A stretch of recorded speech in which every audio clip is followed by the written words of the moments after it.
Late in the afternoon of July 13th, at a campaign rally in Butler, Pennsylvania, America witnessed the murder of a father, a husband, a fire chief, Corey Comparator.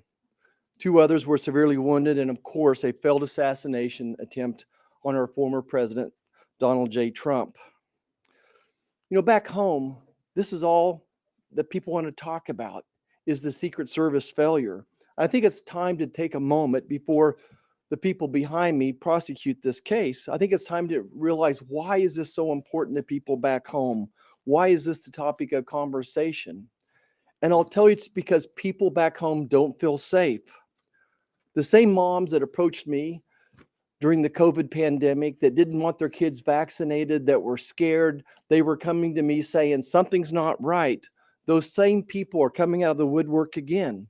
And it's not surprising. Think about where we are today thanks to the Biden-Harris administration's policies. This is why folks are afraid. We have an open border, cashless bail to fund the police.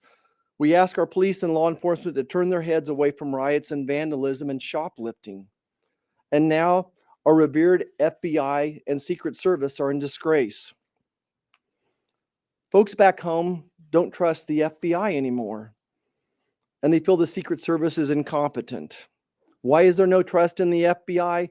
We have a director who blatantly lies and at a hearing says that President Trump was not shot by a bullet.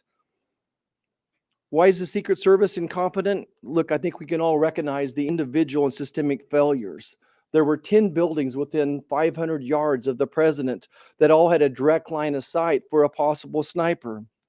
There was gross disregard of standard operating procedures as the Secret Service failed to use radio communication with those out in the field.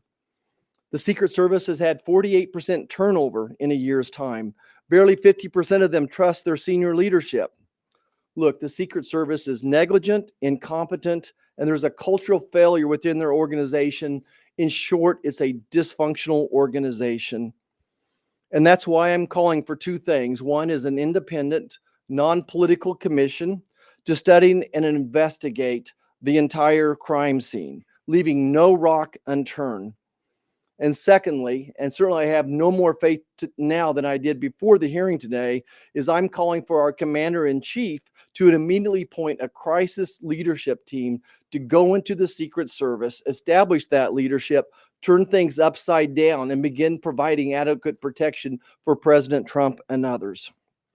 There's much more to be said on this. I think I'm going to let my colleagues hit some more of the highlights, and maybe I'll come back with a few more comments.